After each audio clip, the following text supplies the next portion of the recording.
Hello, hi, dear students. Welcome to the lecture number 5. We are recording lecture number 5. जैसे आपको पता है कि हमने 10+1 की NCERT की chapter number 1 physical world and measurement की लेक्चर सीरीज चल रही है। उसके अंदर आज हम लेक्चर नंबर 5 रिकॉर्ड करने जा रहे हैं, जिसके अंदर बहुत इंपॉर्टेंट एप्लीकेशन है डायमेंशन एनालिसिस की, जिसको हम डिस्कस करने जा रहे हैं। इससे पहले लेक्चर नंबर 1 से लेकर 4 तक हमने डायमेंशन फॉर्मूले, some dimensional definitions, application number 1 to check the correctness, second application to convert one system of unit into another and to find some constants, ये डिस्कस कर लिया है। आज की एप्लीकेशन नंबर 3 के अंदर हम गिवन फिजिकल क्वांटिटीज के बीच में कैसे रिलेशन ड्राइव करते हैं यूजिंग ओनली डायमेंशन एनालिसिस, ये डिस्कस करने वाले हैं। तो उम्मीद करते हैं कि आप सब बच्चे ध्यान से इसको देखेंगे, लेक्चर्स को, इस लेक्चर को ध्यान से देखें और इसको समझें।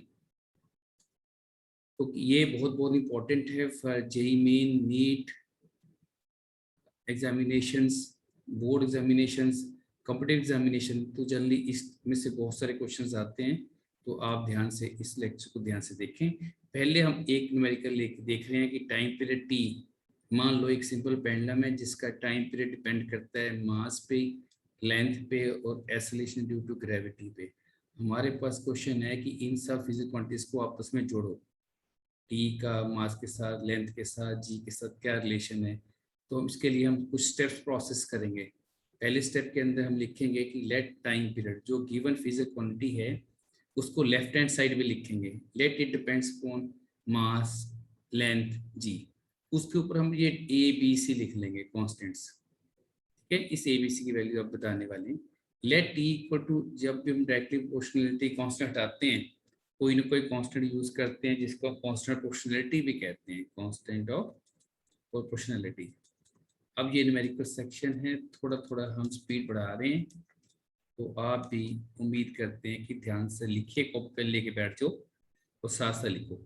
के लिख लिया, कांस्टेंट प्रोपोर्शनलिटी है, एम पावर ए, एल पावर बी, जी पावर सी। के की कभी डायमेंशन नहीं हो सकती, अगर इनकी डायमेंशंस होंगी तो राइट हैंड साइड में आंसर बदल जाएगा। K is taken to be dimensionless constant. अगर के डायमेंशनलेस है तो कोई भी नंबर हो सकता है। लेट के इक्वल टू 1 कर लेते हैं ताकि आप कैलकुलेशन में आसानी हो जाए। तो के को के भी लेके साथ चल सकते हैं, बस की डायमेंशन m0, l0, t0 बन जाएंगी। अब हम देखें क्या करेंगे, इसमें क्या करने वाले हैं। Time period means time period, time power 1, mass means mass, m power 1, length 1, g क्या है, एक्सेलरेशन ड्यू टू ग्रेविटी, ये हमारी लीनियर एक्सेलरेशन के बराबर ही होती है, चेंज इन वेलोसिटी और चेंज इन टाइम। ये हमने डायमेंशन फॉर्मूला ऑलरेडी डिस्कस कर लिए हुए हैं। तो उम्मीद है कि आपको प्रीवियस लेक्चर्स देख लिए होंगे, तो लेक्चर नंबर 1 to 4 देख लें, पूरी सीरीज देखते जाएं, फिर एक कंटिन्यूटी बन जाएगी आपके अंदर। फिजिक्स पढ़ने के लिए एक इंटरेस्ट क्रिएट होगा, साथ साथ कंटिन्यूटी बनती जाएगी और इजी लगने लग जाएगी फिजिक्स। ये हमारी एक कोशिश है आप बच्चों के लिए, उम्मीद है कि आपको पसंद आएगी। स्टेप नंबर 1 में आप इक्वलिटी करो, लिखो डायमेंशन फॉर्मूला, कौन कौन से फैक्टर डिपेंड करता है, each and every physical quantity का डायमेंशन फॉर्मूला लिख लो, डायमेंशंस लिख लो, फिर मास की डायमेंशंस कंबाइन कर लो, लेंथ की सेपरेट कर लो, टाइम की सेपरेट कर लो। ठीक है, तो मास की देखो बेस सेम है, पावर ऐड हो जाएगी a प्लस 0, लेंथ में b प्लस c। तो मैंने बहुत सिंपल न्यूमेरिकल से स्टार्ट किया। स्टेप नंबर 2 में हम क्या करने वाले हैं, स्टेप नंबर 2 में हम कंपेयर करने वाले हैं। Compare the powers of MLT। तो न्यूमेरिकल कोई भी हो, कोई भी न्यूमेरिकल लेके स्टार्ट कर सकते हैं, और 3 पैरामीटर के ऊपर डिपेंडेंस ले रहे हैं। तो जल्दी हम ABC तक चलेंगे। तो ABC जो कॉन्स्टेंट्स हैं इनकी वैल्यू निकालेंगे इसके अंदर, तो कंपेयर करेंगे। a प्लस 0 मतलब a इज इक्वल टू 0, इधर m की पावर 0, इधर a plus 0 means a, b plus c means 0, minus 2c means 1। तो यहाँ से c की वैल्यू निकाल लो, -1/2। ये वैल्यू यहाँ पुट कर दो, तो इतनी प्रैक्टिस हो जाए करेगी आगे न्यूमेरिकल करने से, ये 2 या 3 मिनट के अंदर ही डेरिवेशन निकल जाएगी। एक आंसर क्या आ गया 0। स्टेप नंबर 3 में हम क्या करने वाले हैं, put the values of A B C in equation number 1। Equation number 1 देख लो आप ध्यान से, जिसमें के लिया गया था साथ में, ये इक्वेशन। तो के की वैल्यू एक्सपेरिमेंटली फाउंड होगी, हम अपनी मर्जी से वैल्यू नहीं लिख सकते। तो t इज इक्वल टू के, यहाँ 1 नहीं लिख रहे के को, के रिमेन एज इट इज 1। यहाँ भी के चला सकते थे, देखो ध्यान से, यहाँ के लिख सकते थे, यहाँ भी के लिख सकते हैं, यहाँ भी के लिख सकते हैं। साथ में के की डायमेंशंस क्या होंगी, m0 l0। उसको बार बार लिखने का बेनिफिट कोई नहीं, ना तो उसकी पावर्स मास में ऐड होंगी, ना लेंथ में, ना टाइम में। तो के को सिंप्लीफाई करने के लिए 1 मान के आर्टिकल को चला लेते हैं। लास्ट में के की वैल्यू लिखनी पड़ती है, m power a 0, l power b 1/2, g -1/2। इसको कैसे लिखोगे, k mass power 0 means anything power 0 is 1, l/2 ये g की पावर 1/2 हो जाएगा, डिनोमिनेटर पॉजिटिव हो जाएगा। इसको हम ऐसे लिखेंगे l/g 1/2। इसको नेक्स्ट स्टेप में हम इसको स्क्वायर रूट लिखेंगे। तो टाइम पीरियड का फॉर्मूला डायमेंशनल एनालिसिस से यहीं तक निकलता है, ये √√L/G। K is found experimentally। Generally हम न्यूमेरिकल्स के अंदर जैसे जैसे पढ़ते हैं तो हम ये फॉर्मूला देखते हैं डायमेंशनल्स के अंदर, 2πL/G। ये K की वैल्यू जो 2π होती है, ये एक basically it is found experimentally by the scientist, not by dimension analysis। ठीक है, तो मेरे ख्याल से कंसेप्ट समझ आ गया होगा। ये हमारा फाइनल आंसर है। एक प्रॉब्लम और लेंगे, तो हम देखेंगे कि इनको कैसे हम डिस्कस कर सकते हैं। अब कोई और पैरामीटर ले सकते हैं, कोई और फिजिकल क्वांटिटी ले लीजिए। हमें पता होना चाहिए कि फिजिकल क्वांटिटी कौन कौन से न्यूमेरिकल के अंदर गिवन होता है कि ये इस पैरामीटर के ऊपर डिपेंड करती है। मान लीजिए एक हम न्यूमेरिकल लेते हैं, the wavelength lambda of a photon of light depends upon Planck's constant। तो ये डायमेंशन फॉर्मूला मैंने करवा दिए। अभी तो जो डायमेंशन फॉर्मूले मैंने सिंपल 25-23 के आसपास लिखे हैं, उन्हीं के बेस के ऊपर मैं टाइप 1, टाइप 2, टाइप 3 डिस्कस कर रहा हूँ। फिर नेक्स्ट लेक्चर नंबर 6 के अंदर हम फर्दर जो बच गए सारे डायमेंशन फॉर्मूले वो लिखवाने वाले हैं।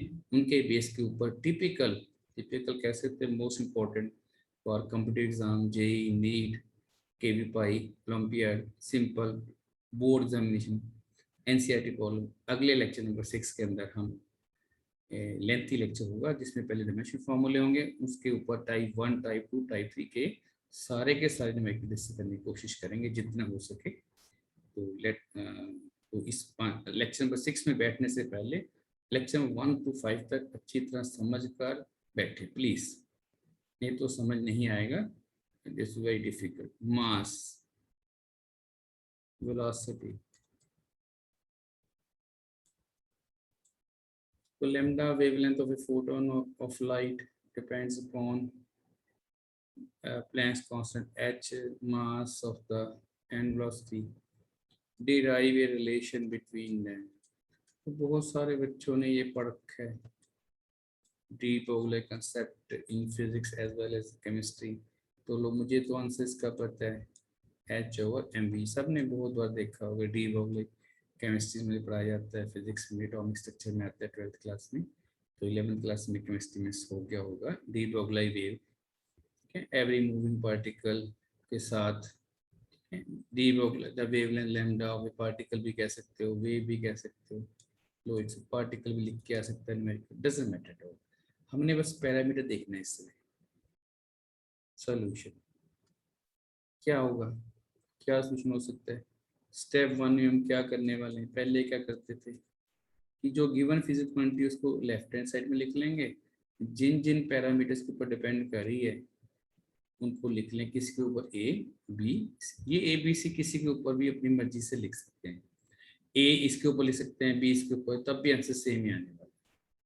ओके, अब हम स्टार्ट करेंगे अपना equal to some constant K h power a m power b velocity power c, where फिर वही concept K is constant of proportionality है बेसिकली, और ये बेस के डिमेंशनलेस भी है। तो न्यूमेरिकल करना इंपॉर्टेंट नहीं होता, न्यूमेरिकल के कंसेप्ट को समझना बड़ा इंपॉर्टेंट है। एग्जाम में तो एग्जामिनर अपनी मर्जी से नया न्यूमेरिकल क्रिएट कर सकता है। हमने स्टेप समझना है, पहले स्टेप में जो गिवन फिजिकल क्वांटिटी है वो मैक्सिमम 3 पैरामीटर लेके चलेंगे, यहाँ 4 भी होते हैं। तो जो साइमल्टेनियस इक्वेशन इन मैथमेटिक्स है वो 3 के लिए सॉल्व होती है, 3 इक्वेशन। जो 4th पैरामीटर होता है जनरली अगर वो लिखा भी होता है तो उसका direct relation with the first quantity given होता है, तो हमें इक्वेशन ए बी सी में ही निकालनी पड़ती है, मैक्सिमम 3 इक्वेशंस। तो लेट लैम्डा इक्वल टू, यहाँ भी इजी कर लेते हैं, लेट के इक्वल टू 1, तो के को फिलहाल छोड़ देते हैं, H A M B velocity C, इसको इक्वेशन नंबर 1। स्टेप 1 इसी में आगे चलते हैं। व्हाट इज लैम्डा, पहले डिमेंशन फॉर्मूले सबके लिख लो। एल होता है, एच देखो ध्यान से, एच होता है एनर्जी बटा frequency, energy of a photon is equal to h nu. तो एनर्जी क्या होती है, m1 l2 t-2, चाहे काइनेटिक एनर्जी हो चाहे पोटेंशियल एनर्जी हो। फ्रीक्वेंसी क्या होता है, टाइम पीरियड -1। तो ध्यान से देखो, m1 l2 t-1, इसका फॉर्मूला आ गया। तीसरा पैरामीटर कौन सा है, वेलोसिटी, ये हमें पता ही है, m0 l1 t-1। ये सारे हम इस इक्वेशन में पुट करेंगे। तो नेक्स्ट स्लाइड को देखें।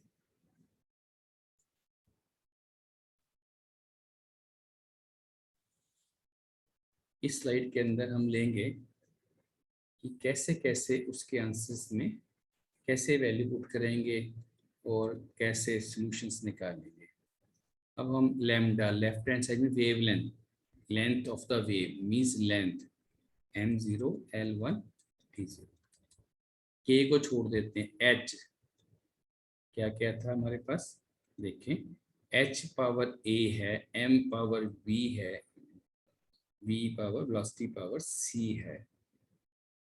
तो हम देखेंगे h m1 l2 t-1, इसकी पावर होगी a, वेलोसिटी सेकंड है मास, उसकी पावर होगी b, थर्ड है वेलोसिटी m0 l1 t-1, इसकी पावर होगी c।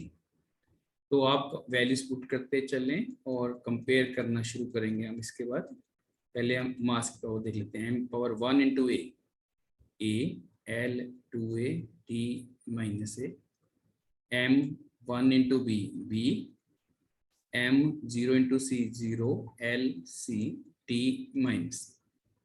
तो अब कंबाइन करेंगे m0 l1 t0, ध्यान से देखें, a plus b plus base are same, powers are added, this is law of indices in maths, a plus b plus 0, plus 0 लिखने की तो जरूरत नहीं है, लेंथ माइनस 2a, देन उसके बाद है c, time -a minus c। ये हमारे पास स्टेप नंबर 1 की कैलकुलेशंस का रिजल्ट आ गया। अगले स्टेप में क्या करने वाले हैं, हम कंपेयर ही करेंगे पावर्स को, compare the powers of MLT on both sides. ये 3 मार्क्स का थ्रेड क्वेश्चन बन जाता है। तो कॉम्पिटिटिव प्रॉब्लम में तो ये आता ही आता है, जेईई में नीट में तो इस तरह के क्वेश्चंस तो आते ही आते हैं। तो आप a plus B is equal to 0 लेंगे, 2a plus C is equal to 1 लेंगे, कंपेयर करते जाएंगे, -a minus C equal to 0 लेंगे। अब देखें क्या आंसर आता है, -a equal to C equal to -a। C की वैल्यू यहाँ पुट करेंगे, माइनस ए। तो very simple mathematics, 2a minus A is equal to 1, A 1 आ जाएगा हमारे पास। ए का आंसर 1 आ गया, यहाँ पुट कर लेंगे, यहाँ से बी का आंसर आ जाएगा। तो आपके पास ए बी सी जो आपने कॉन्स्टेंट्स के ऊपर लगाए थे मेशन फॉर्मूले के अंदर, उसकी वैल्यूज आ गई हैं। स्टेप नंबर 3 में हम क्या करने वाले हैं, put these values of A B C in equation number 1। अब इक्वेशन नंबर 1 देखेंगे क्या क्या आता है। देखो ए की वैल्यू 1 होगी, बी की वैल्यू 1 होगी and C is minus A, तो ये -1 हो जाएगा। ए 1 है, बी भी -1 है, सी भी -1 है। तो हम अपने फॉर्मूले में चलते हैं। अपनी इक्वेशन में क्या था हमारे पास था, जस्ट वेट फॉर 1 मिनट।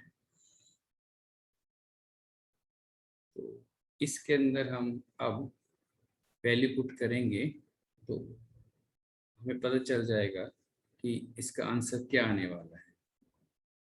तो these were the simplest numericals and the formula h k h power a m power b plus c power c। तो lambda is equal to k, h क्या है, अब a की value कितनी आई है आप देखिए स्लाइड में, a is 1, b is -1, c is -1। तो a की वैल्यू तो 1 है, मास के ऊपर वेलोसिटी b की पावर -1 है, वेलोसिटी के ऊपर जो c है उसका आंसर भी -1 आया। तो लैम्डा इज इक्वल टू के एच, m डिनोमिनेटर में चले जाएगा, वेलोसिटी डिनोमिनेटर में चली जाएगी। ये 1 1 ही है, 1 लिखने की जरूरत नहीं। तो लैम्डा इज इक्वल टू के। तो उम्मीद करते हैं आप बच्चों को ये समझ आ गया होगा। तो ये जो पैरामीटर है, the value of k is found experimentally, यहाँ तो हम इसकी आंसर नहीं दे सकते, ठीक है।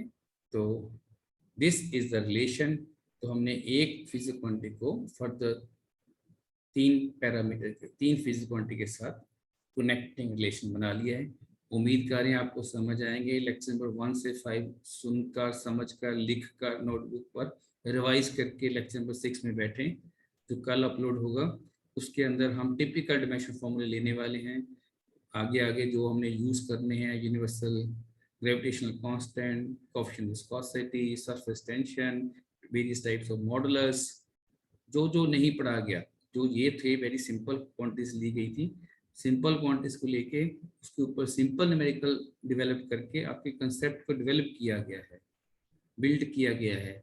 अब उनकी उस कंसेप्ट की, उन न्यूमेरिकल्स की एप्लीकेशन कल होने वाली है लेक्चर नंबर 6 के अंदर, जो लेंथी भी होगा, एक लॉन्ग ड्यूरेशन का वीडियो होगा, it may be for 1 hour 2 hours, जिसके अंदर हम all types of physical quantity जितनी बन सकती हैं, बहुत सारी हैं टाइप्स ऑफ क्वांटिटीज, सारी तो हम लिख नहीं सकते, ना ही हमें करनी चाहिए, जो टिपिकल +1 के सिलेबस के अंदर यूज होने वाली हैं। 2 की भी कुछ क्वांटिटीज ले लेंगे जो हमारे कॉम्पिटिटिव एग्जाम्स में आने वाली हैं, जेई मेन में आने वाली है, नीट में आने वाली हैं। अभी जल्दी जल्दी नीट के एग्जामिनेशन 5 सितंबर की डेट डिक्लेयर हो गई है, जो बच्चे 2021 में फिर होने वाले हैं वो भी इन लेक्चर्स को ध्यान से देख सकते हैं। तो आधा घंटा लेक्चर सुनने से आपका कंसेप्ट बिल्डअप हो जाएगा। चाहे आपको फिजिक्स पहले से भी आती है तो ये रिवीजन हो जाएगी आपकी, जहाँ जहाँ डाउट है वहाँ क्लियर होते जाएंगे। शॉर्ट वीडियो से, शॉर्ट कंसेप्ट से एक अच्छे कंसेप्ट की फॉर्मेशन हो जाएगी। बस एक ही चीज़ है, कंटिन्यूटी में पढ़ें, रेगुलर पढ़ें, थोड़ा पढ़ें पर अच्छा पढ़ें। चाहे 2 घंटे रोज फिजिक्स पढ़ें, 3 घंटे पढ़ें, 2.5 घंटे पढ़ें, 1.5 आवर पढ़ें, लेकिन उसमें concentration of mind, quality of education and content उतना ही पढ़ें। नीट के लिए एक सेपरेट मेथड ऑफ एग्जामिनेशन है, इस पर मैं एक लेक्चर बना के दूंगा, आपको एक वीडियो दूंगा, नीट और जेईई मेन की फिजिक्स में प्रेपरेशन में क्या डिफरेंस है। ये संडे को अपलोड होगा। कैसे कैसे टॉपिक्स को पढ़ें, कौन से टॉपिक नीट में किस लेवल तक पढ़ने होते हैं, तो जेईई मेन में फिजिक्स के वही टॉपिक मेन के लिए किस लेवल तक जाते हैं, ठीक है। बेसिक लेवल सेम होता है, लेकिन कुछ न्यूमेरिकल्स में एनहांसमेंट हो जाती है फॉर जेईई मेन, वो जरूरत नई नीट के लिए नहीं होते हैं। तो कई बच्चे जेईई मेन नीट के क्वेश्चंस को भी कर सकते हैं, सन एडवांस क्वेश्चन भी करने बैठ जाते हैं, कुछ टिपिकल बुक्स करने बैठ जाते हैं। तो मेडिकल के बच्चों के लिए कौन सी बुक्स कैसे प्रिपरेशन करें, ये कल या परसों लेक्चर नंबर 7 के अंदर मैं इसको अपलोड करूंगा। ये वाली बुक्स पढ़ लें, ये वाला मटेरियल पढ़ लें, अपने आप पढ़ लें, अपनी कोचिंग में पढ़ लें, अपने टीचर से पढ़ लें, जहाँ से पढ़ रहे हो वहाँ से पढ़ लें। ठीक है, मैं एक कोशिश करूंगा, 15 दिन है हमारे पास। जेईई मेन नीट का जो अप्रैल वाली अटेम्प्ट है वो 20 से 25 जुलाई है, तो मैं शॉर्ट एक समरीज के, चाहे 11th के बच्चे हैं चाहे 12th के बच्चे हैं, दोनों के 11th के चैप्टर में शॉर्ट समरीज बनाने की कोशिश करूंगा, जिसको अपलोड कर देंगे। बेसिक फॉर्मूलाज होंगे, उनको कैसे समझ लें, कैसे रिवाइज कर लें, टिप्स समझ लें, समरी शीट समझ लें, क्योंकि अब डिटेल में लेक्चर देना तो बहुत मुश्किल है। प्रीवियस ईयर क्वेश्चंस कर लें, 10 ईयर पेपर्स कर लें, उनको ध्यान से देखें, अटैम्प्ट करें। ठीक है, कैसे पढ़ें, तो एक लेक्चर में जेईई मेन एंड नीट दोनों की फिजिक्स की तैयारी कैसे करें, जो हमारा एक्सपीरियंस है 25 या 27 ईयर्स, कोशिश करेंगे एक छोटा सा वीडियो आपके लिए बना दें 10-15 मिनट के अंदर।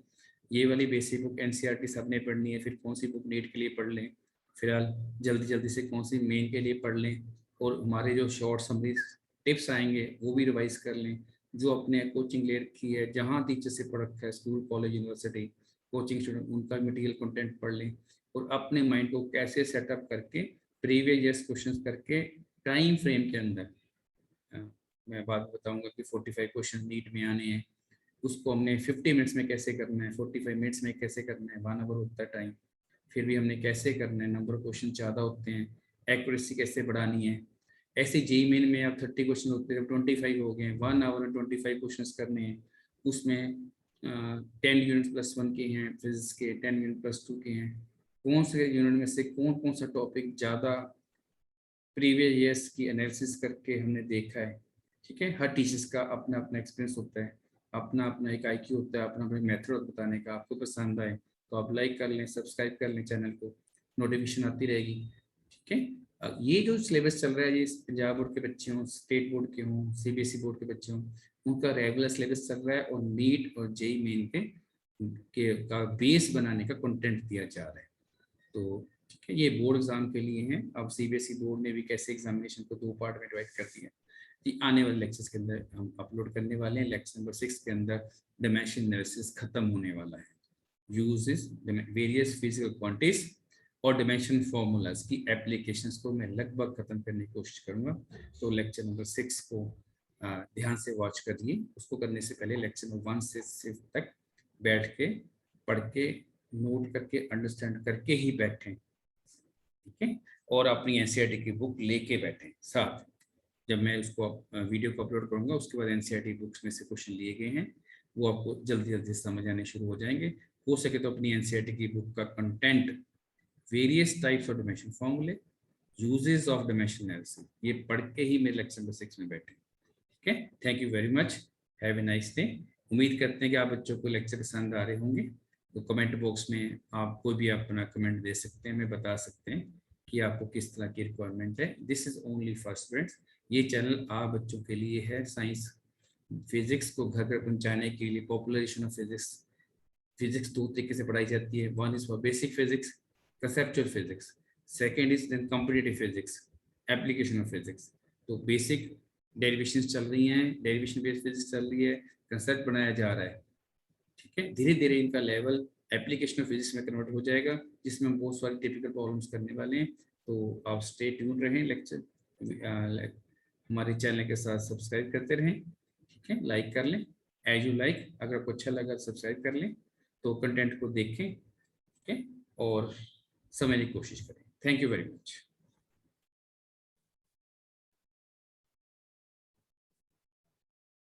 हाँ जी, थैंक यू बच्चों। तो wait for lecture number 6, that will be very helpful for you.